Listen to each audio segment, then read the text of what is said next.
मुच्यते पूर्णस्य पूर्णमादाय पूर्णमेवावशिष्यते ॐ शान्ति शान्ति शान्तिः.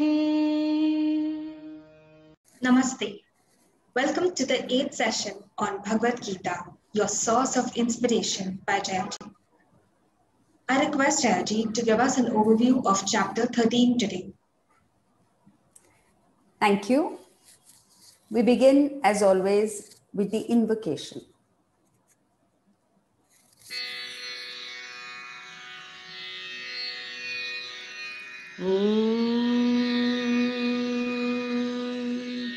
सहना भवतु सहनौ भुनक्तु सह वीर्यं करवावहै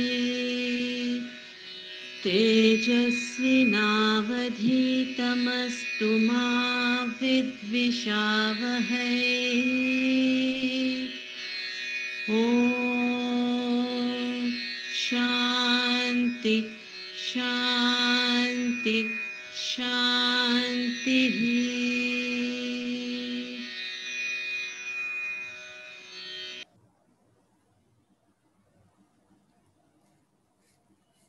Chapter 13. This chapter and the 15th chapter are the subtlest chapters of the Bhagavad Gita and therefore considered almost like an Upanishad. It is entitled Kshetra Kshetrajna Vibhaga Yoga, the yoga of the distinction between the Kshetra, field, and the Kshetrajna, knower of the field. Children play with masks, and their entertainment and their enjoyment comes from the distortions of the masks. The greater the distortion and the more grotesque the mask, the greater is the thrill of the kids. What is the secret of their amusement? They know that the mask is different from them. They are immune to the aberrations of the masks. Now come back to us. You are an amalgam of matter and spirit. Body, mind, and intellect are matter.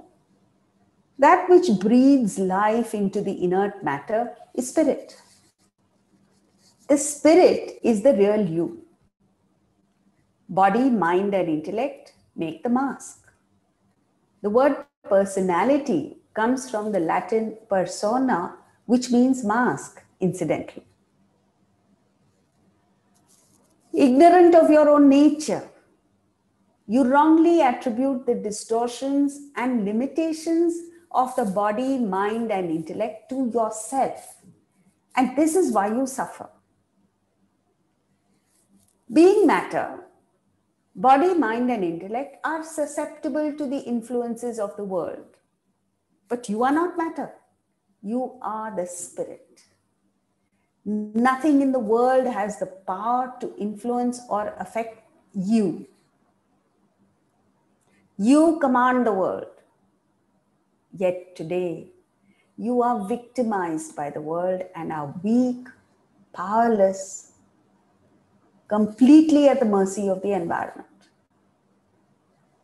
The Gita exhorts you to awaken to your glory. The mask of the body, mind, and intellect is provided only for you to enjoy the playground of the world. Instead, today it has become the source of stress and distress, anguish and agony. One who understands the difference between matter and spirit is empowered, happy, and unaffected by the fluctuations of the world. Krishna epitomizes this state. With the mask, he was endearing, charming, charismatic. Everyone adored him. Everyone was attracted to him. Even the gopis, exasperated by his mischief, forgot their anger when they saw his captivating smile.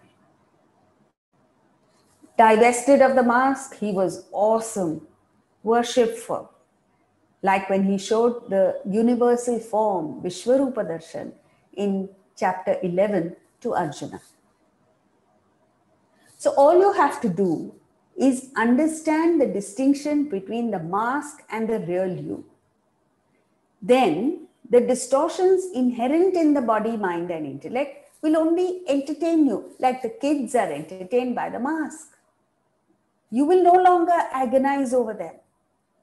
You won't develop an inferiority or superiority complex about them. Your interface with the world will be perfect, evoking laurels and accolades, awards and celebrations. By yourself, you will be a repository of grace, happiness, and power. Chapter 3 begins with Arjuna asking Krishna, what is the difference between matter and spirit, field and knower of the field, knowledge and that which is to be known? You labor in the field of matter, oblivious of your true nature as knower of the field. Once you know the distinction between the two, you become the knower. Krishna's brilliant exposition delineates the two so systematically that this chapter stands out in clarity and subtlety. He gives the analogy of the field and says in verse 3,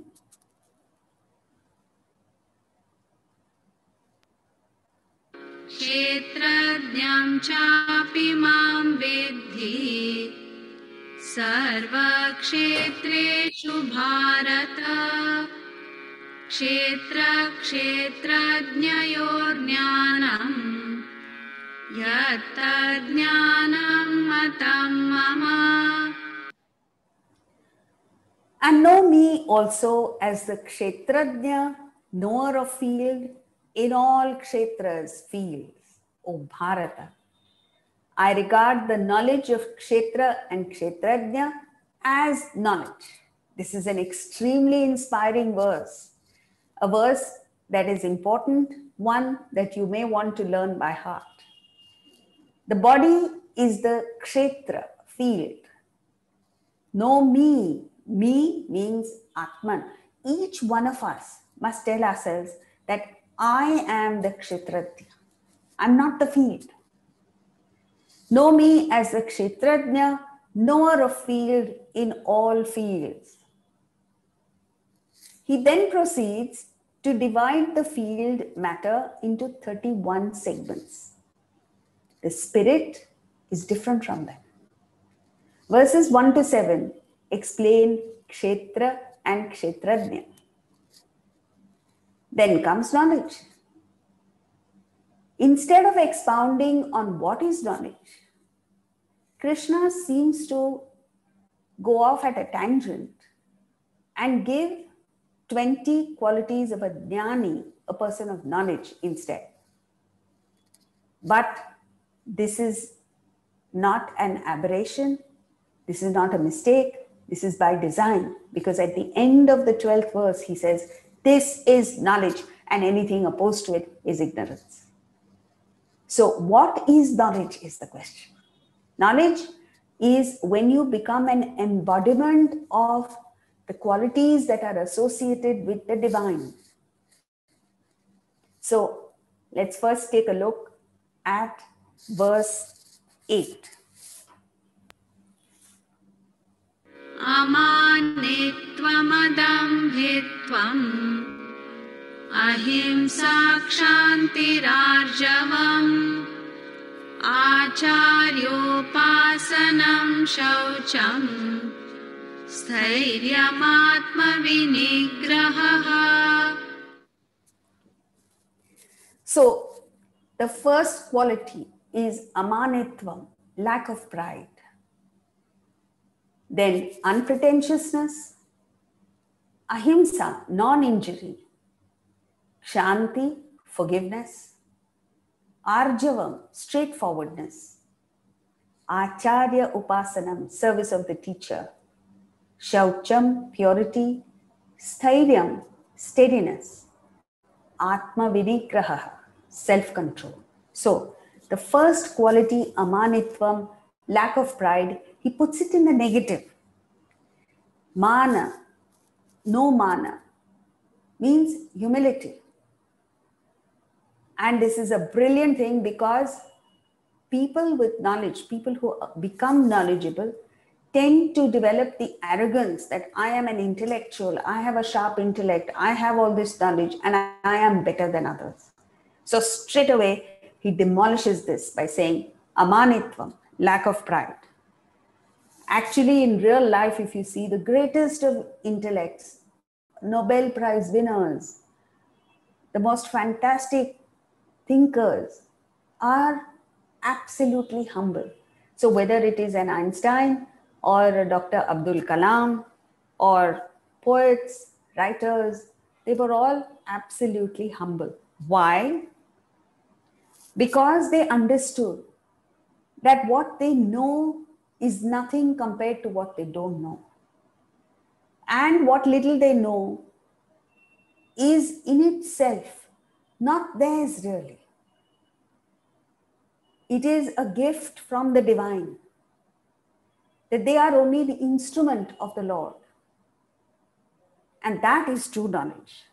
So, let's take a look at pride. What are you proud of? As the Bhajagovindam says, Ma kuru dhana jana yauvana garvam. You're proud of your material achievements, material possessions.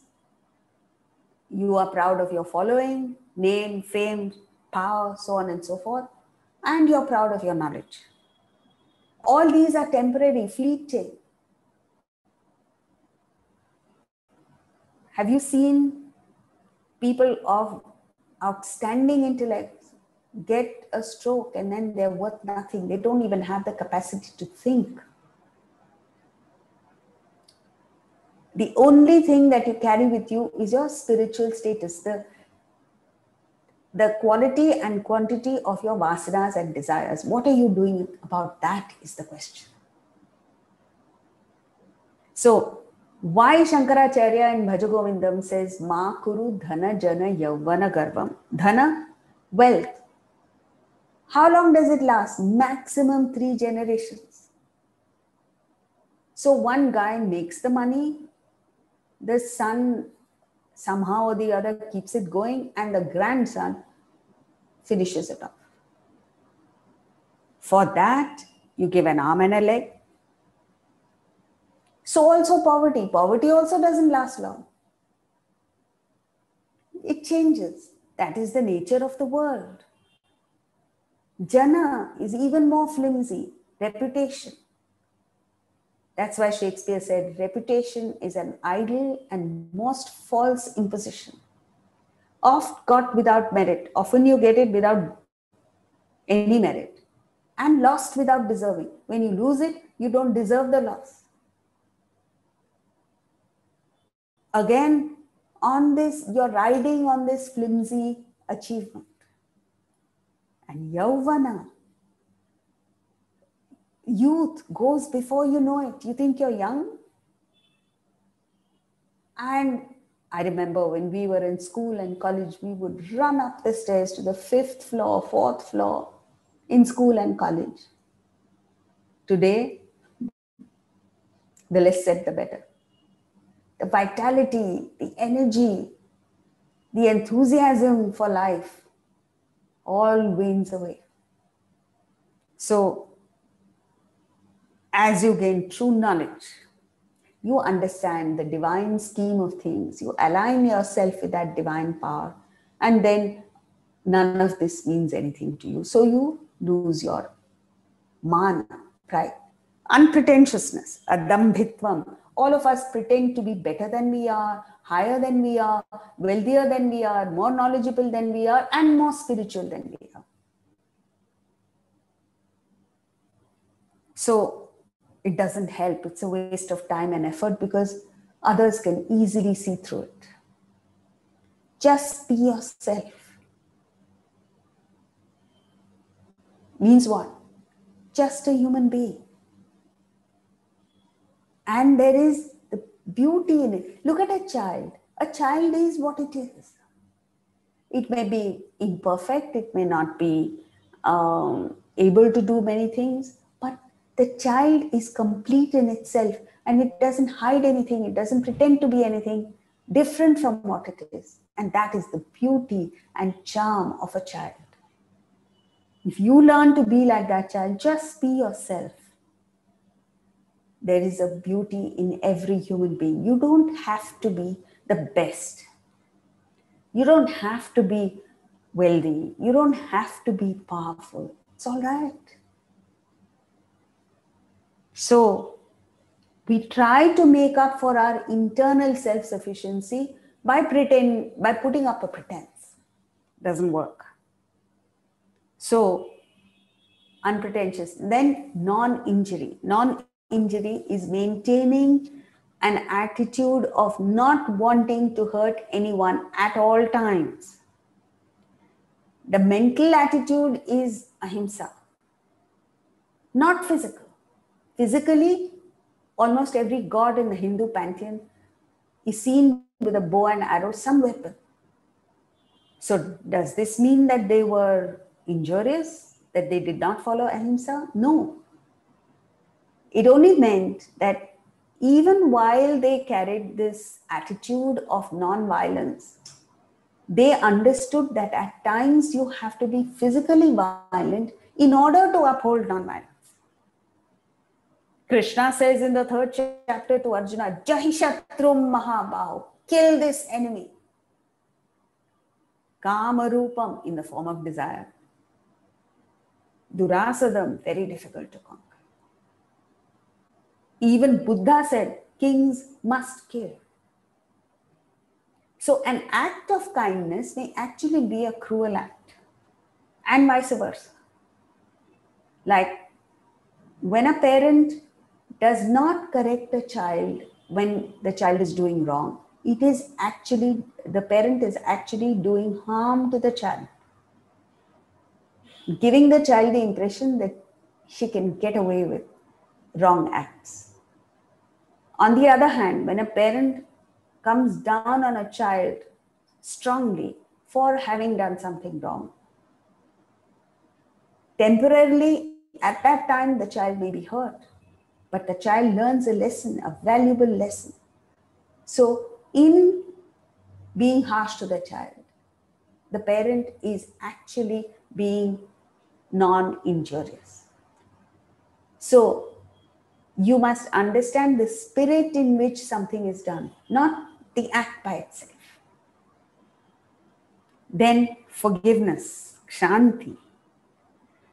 Forgiveness comes from understanding. Like Mark Twain said, forgiveness is the fragrance that a flower emits, that a violet emits, while the foot crushes it. So while you're a victim of a bad act by somebody, you reach out to the person with forgiveness. That is, in fact, forgiveness comes from strength. It's not a weakness. Forgiveness is when you understand you have the power to demolish the person, but you don't do it because of this understanding. So, given the person's level and the temptation, the person will fall. You understand that. You don't hold anything against anybody. So, this is forgiveness, is understanding. Straightforwardness, arjavam.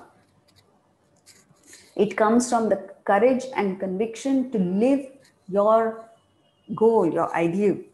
It's not unintelligent rigidity. So in life, you see either people are unintelligently rigid or they are crooked. So straightforwardness is like Prahlada stood up to his conviction, even in the face of death. Dhruva, at the last point, when he was on the verge of realization, upheld and stood by his mother's statement that God is within. So you have to stand up to the most severe test. And when there is lack of uprightness, there is stress, because you have to cover up for all the lies that you tell different people. And all that put together adds to your stress. Acharya Upasana, service of the teacher. The attitude of service you must have towards everybody, towards the entire world. Why? As we've seen earlier, because you are hopelessly indebted.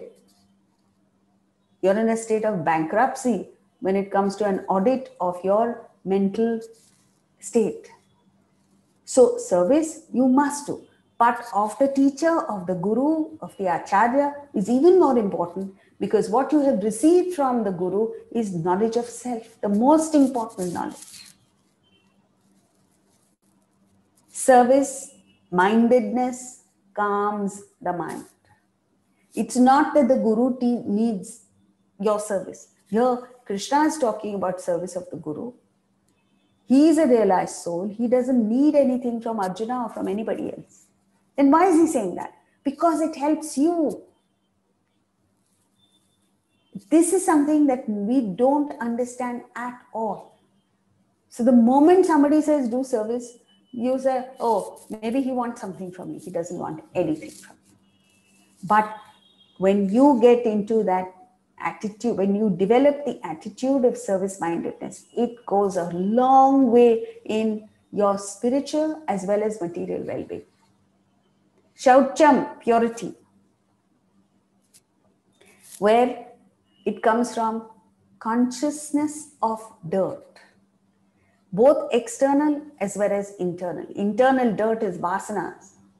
When you are acutely aware that, yes, I have this dirt of vasanas, desires, selfishness, arrogance, ego, and all of this, you develop this intense desire to overcome it, because you understand it's holding you down. It's doing immense damage to you. Then steadiness, steadfastness in the pursuit of truth. This is a quality of the intellect that we need to cultivate. It is the mind that takes you astray, leads you astray. And self-control, Atma Vinigraha.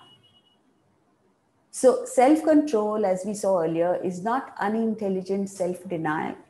It is not ignorance of the joy content in that sense object. So for you to say you are self-controlled, you must meet with 4 requirements.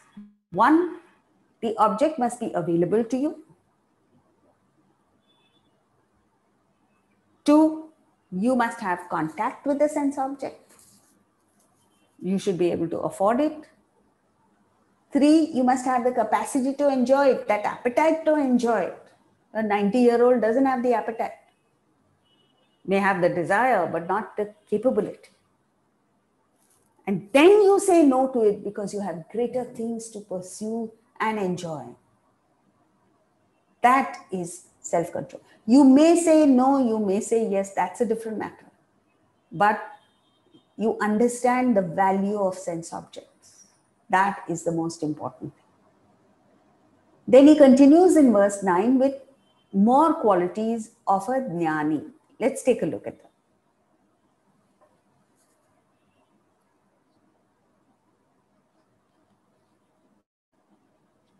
इन्द्रियार्थेषु वैराग्यम् अनहङ्कार एव च जन्म मृत्युजरा व्याधि दुःखदोषानुदर्शनम्. Indifference to sense objects, vairagya towards sense objects.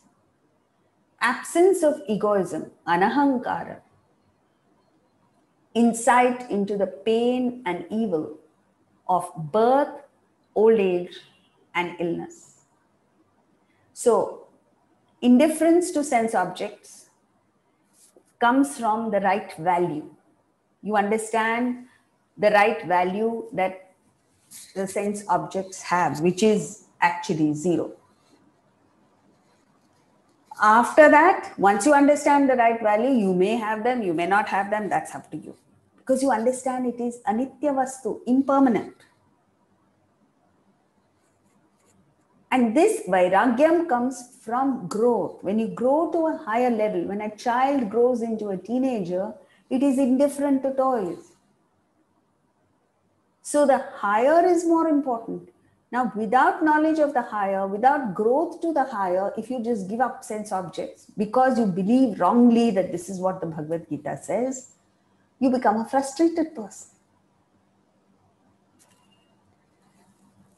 Understand not only that their value is zero, but that they are wounds of sorrow. They lead to neutralization. Every successive contact with the sense object reduces the joy content in it, till you reach a state where it does not give you joy at all. It dissipates your energy. You become a spent force by indulgence.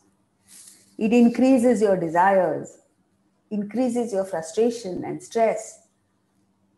Your energy gets wasted.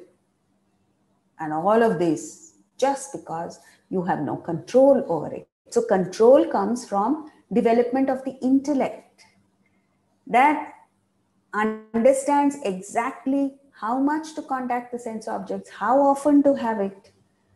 And it is constantly vigilant, aware every time you're contacting it. So when you contact it, you enjoy it to the hilt 100%. And then you give it a break. Regulated contact is the key to 100% enjoyment all your life.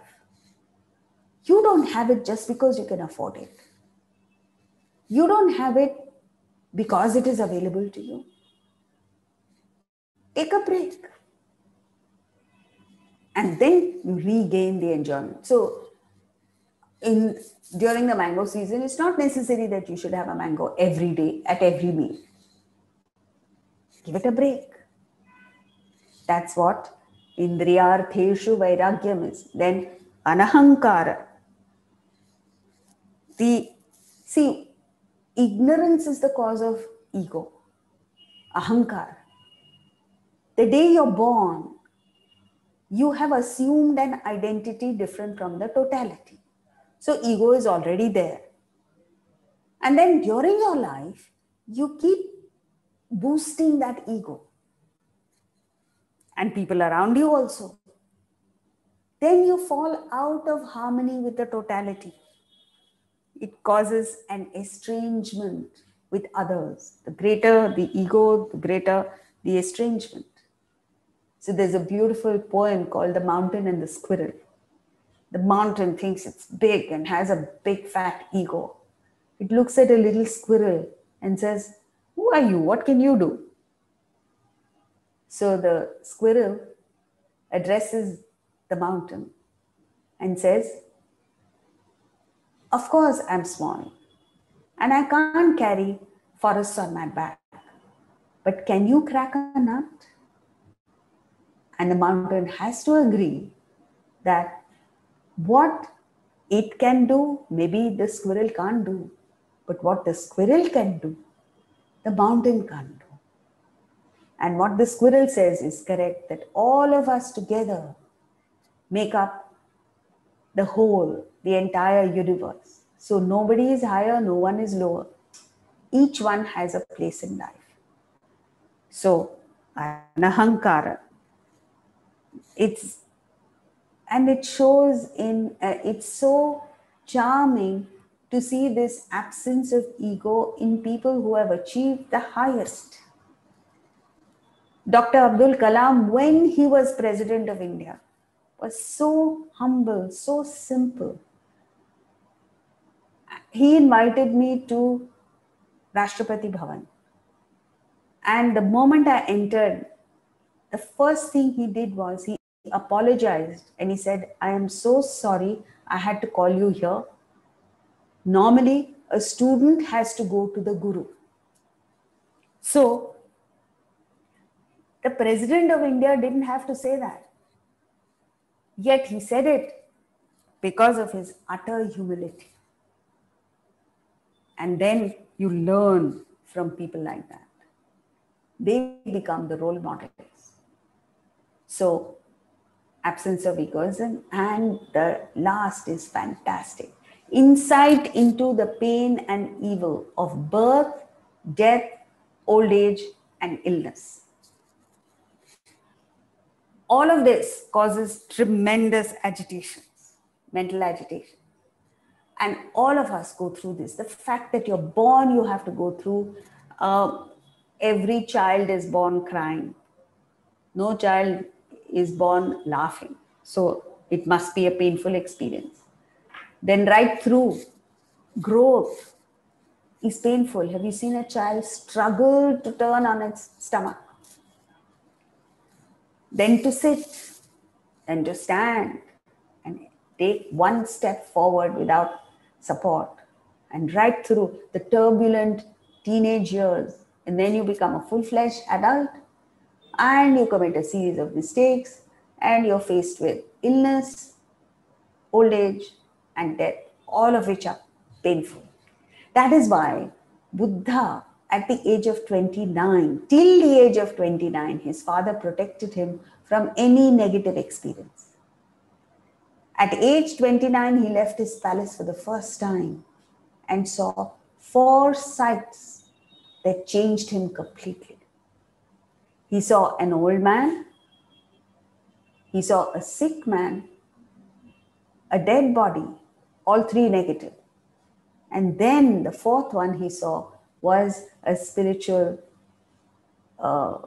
aspirant, a swami, a spiritually evolved person. That was a positive thing. 3 negative and 1 positive. And that changed his life completely. So he had this insight into the pain and evil of birth, death, old age, and disease. Now, all this is inevitable as long as you have desires. So, on an urgent basis, you need to deal with the desires you have. Then, and only then, life is worth living. So, after Krishna goes on to detail all 20 traits of the wise, and after that, he concludes by saying, this is knowledge. Etat jnanam iti proktam. So is it said. And anything opposed to it is ignorance. So you may know the Bhagavad Gita backwards and forwards. You may know the Upanishads. You may know the Bible, Quran. You may know everything. But if you are not an embodiment of these 20 qualities, all 20 mind you, not just 1 or 2. Krishna says, you are ignorant. You are in complete and total darkness. Then he moves on to say that that which is to be known, Jneyam, is Brahman, the supreme knowledge, the final goal of human existence. In our lives, we say, oh, I need to gain a little knowledge of management. I need to gain a little knowledge on finance. I need to know what is happening regarding the COVID crisis. There's so many things you feel that need to be known. But here he says, the only thing that you need to know is Brahman. The only thing that you need to achieve is self-realization. And Krishna gives a beautiful, brilliant description of Brahman using paradoxical terms, because paradoxical means opposites, because Brahman is beyond the grasp of the intellect. So what do? They give an idea here, a concept there, so that all put together, you get some idea of what that must be. But all the pointers that Krishna gives have nothing to do with Brahman. Yet, without these pointers, you will not know. So, how does it work? They give this wonderful example of Chandra Shakha Nyaya, moon branch analogy. So on a sunlit morning, cloudless sky, you see a crescent moon in the sky up there, and it looks beautiful. And you want to point it out to your friend, and both of you are in outside, outdoors. So how do you point out this crescent moon? You tell him, you see that park there? He says, yes. First you try and say, look there, up there, up there. He can't see. So you say, you come back from not up there in the sky, you come down to earth and say, you see that garden there? Yes. You see the tree at the end of the garden on the left side? Yes. Go up the trunk of the tree. The second branch on the right? He says, yes.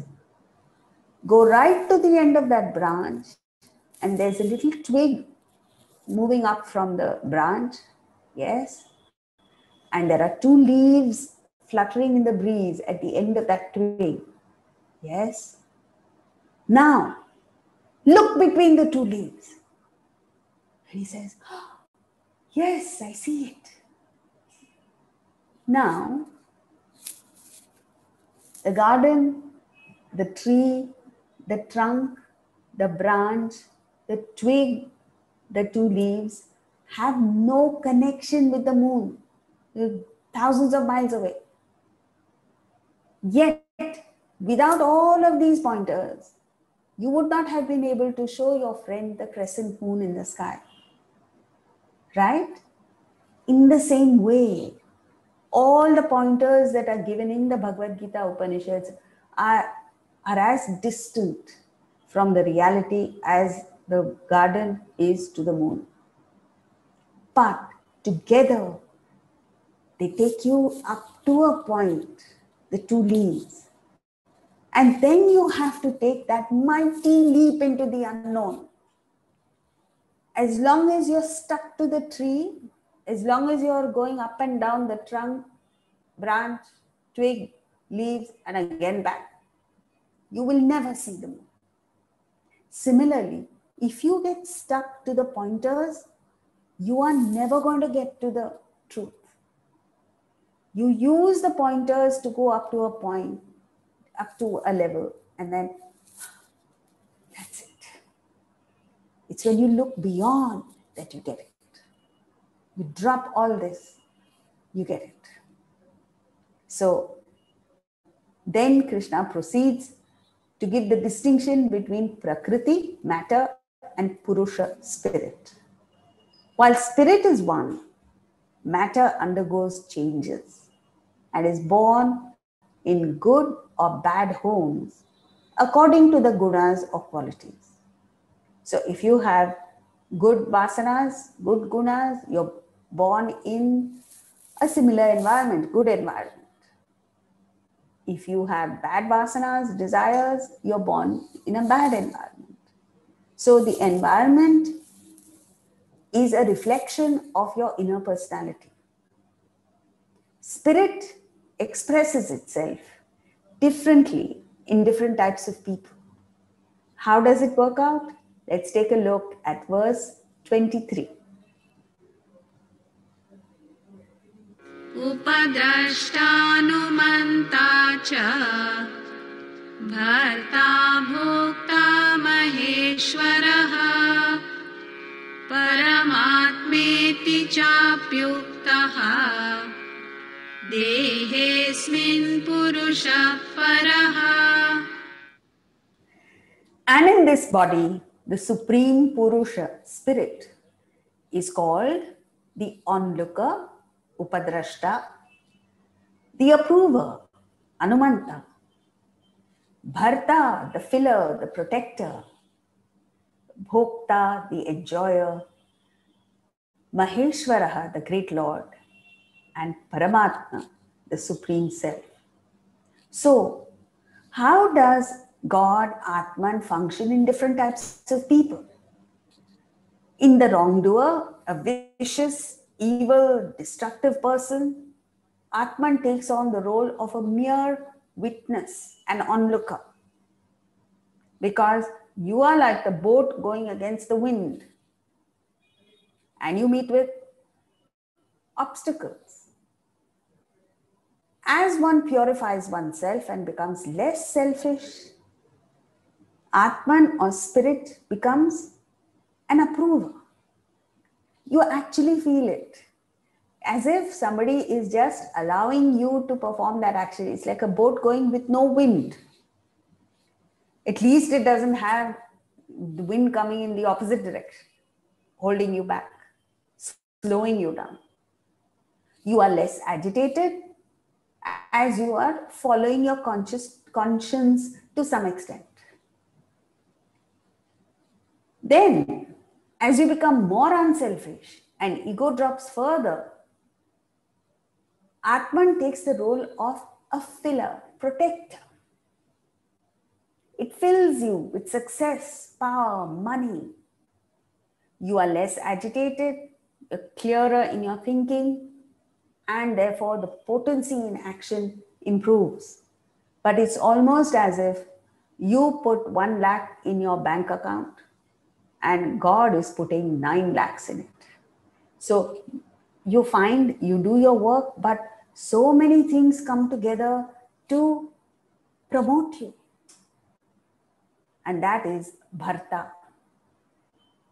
Then, as you become more unselfish, it enables you to enjoy the world and wield power. So you have the material world and no desires. Such a condition makes you supremely happy. You enjoy the world to the hilt, and within you, you are absolutely peaceful. You also develop the capacity to enjoy other people's successes too. You celebrate everyone else's success as if it were your own, so your happiness multiplies many, many million times. Then you become Supreme Lord, because there is almost total identification with Atman. You have a lot of power, but you don't use it. It's like Sri Ramakrishna. He was humble, he was simple, never displayed his power, but he had it. And in the end, when the last traces of ego vanish and all obstacles are removed from within you, spirit reveals itself as Paramatma, Supreme Self. That is when you reach the state of realization. Then he continues, but in verse 24, he explains how one's lifestyle has nothing to do with one's state. So what is more important and what is irrelevant, he points out in verse 24.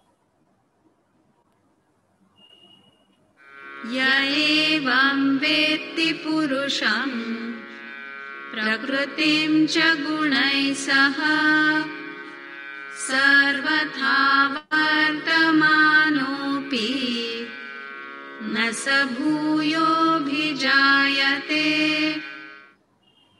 One who knows Purusha, spirit, and Prakriti, matter, along with the gunas, qualities, is not born again, whatever be his lifestyle. So here Krishna assures us that anyone who just knows the difference between Purusha and Prakriti clearly, as well as the qualities, means gunas, is not born again, means he has reached a state of enlightenment. And then he adds, whatever be his lifestyle, because he has become spirit. Now, only a realized person knows the difference between Purusha and Prakriti. The rest of us get involved, lost in Prakriti, because we have no access to Purusha. Such a person is not born again because he has no unfulfilled desires within him. He has reached this state of paripurna, total fulfillment. So when you know you are full, thoughts don't come up in your mind going out into the world to acquire things or beings. So desire automatically comes to an end. It's like when your stomach is empty, you have desire for food. The moment your stomach gets filled, no more desire. Even if someone else suggests food, you reject it.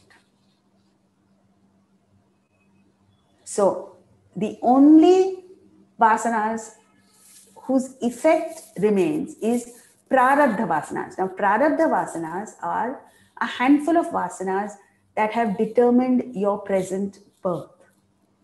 Nature has designed it in such a way that these will have their way, which means they will be physically fulfilled, irrespective of what you do.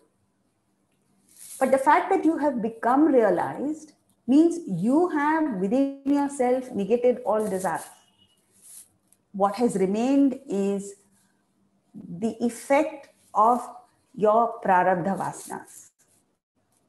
This is the life between Jivan Mukti and Mahasamadhi. Jivan Mukti means realization while you're living, and Mahasamadhi is physical death as well.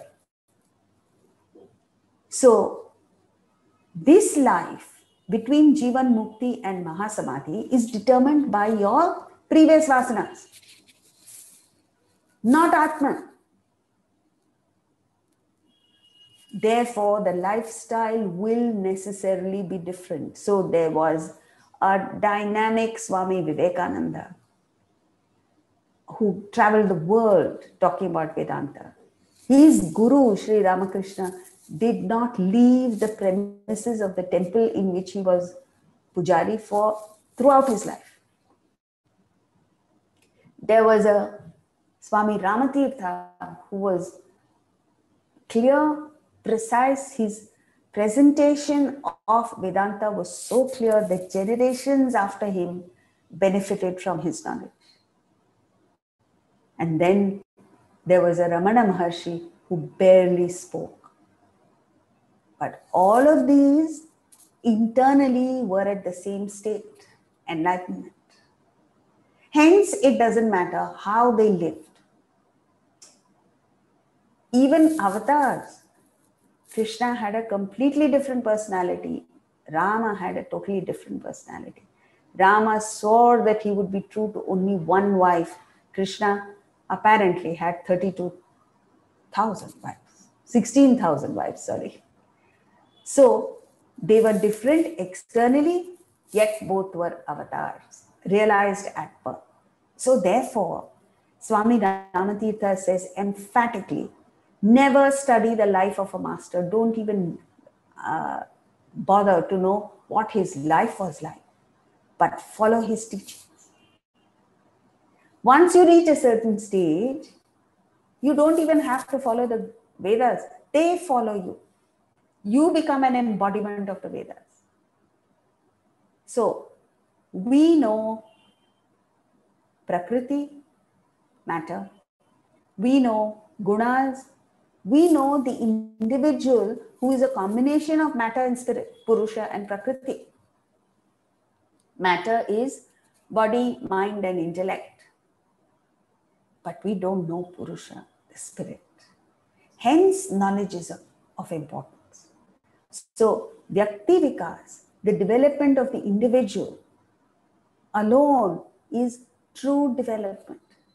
Not just financial development, not economic development, not development in science and technology, but just development of you as a person. You have the potential to transform into an extraordinary Mahatma. And that is your prerogative, your right, your duty. Spirituality is a palpable experience for everyone.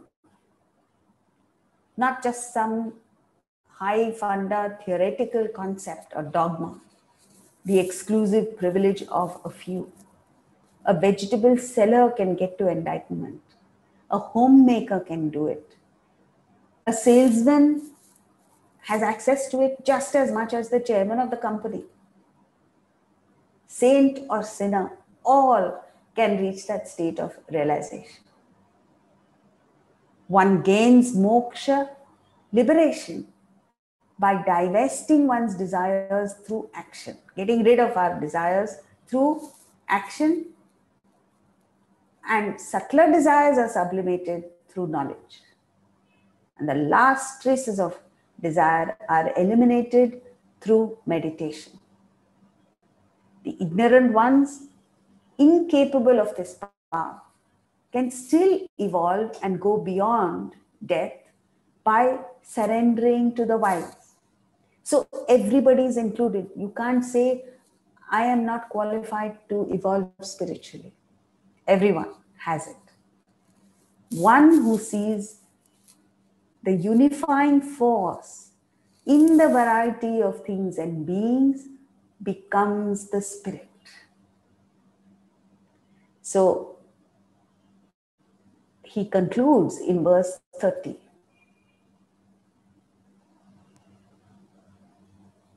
Prakrtyaiva cha karmani kriyamanani sarvashah ya pashyati tathatmanam akartaram sapashyati.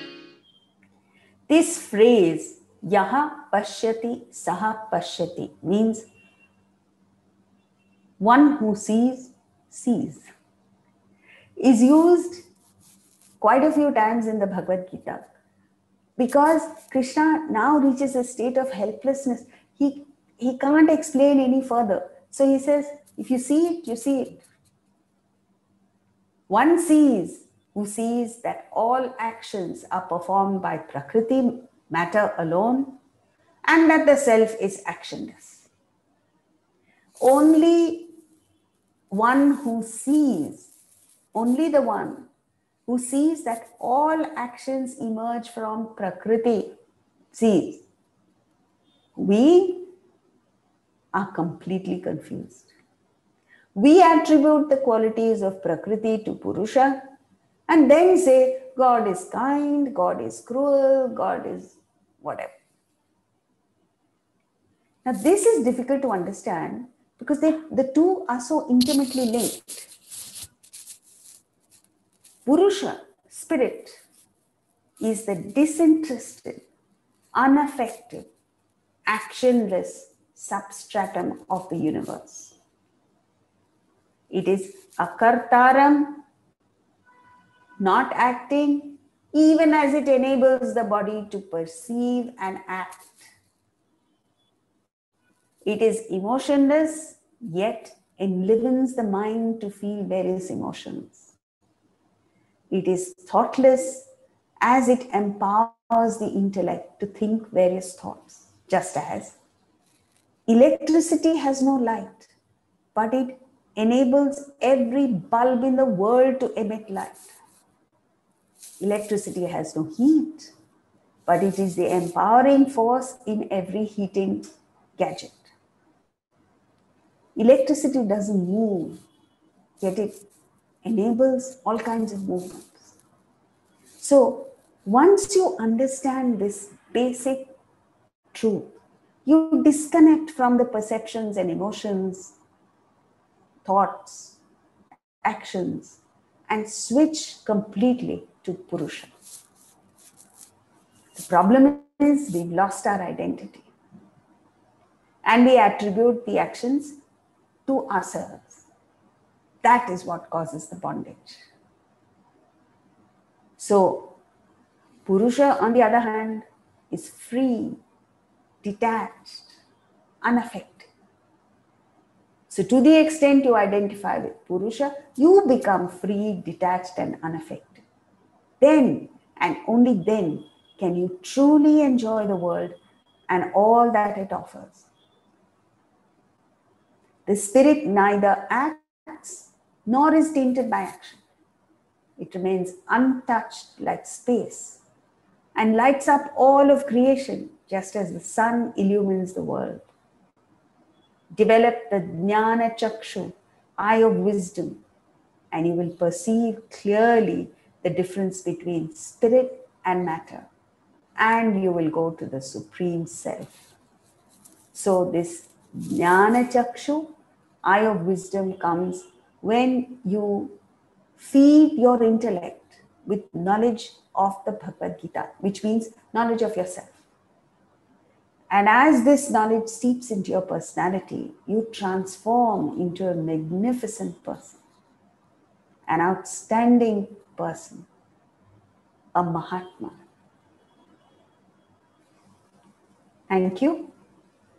We now come to the end of chapter 13 and we'll proceed with 14 tomorrow.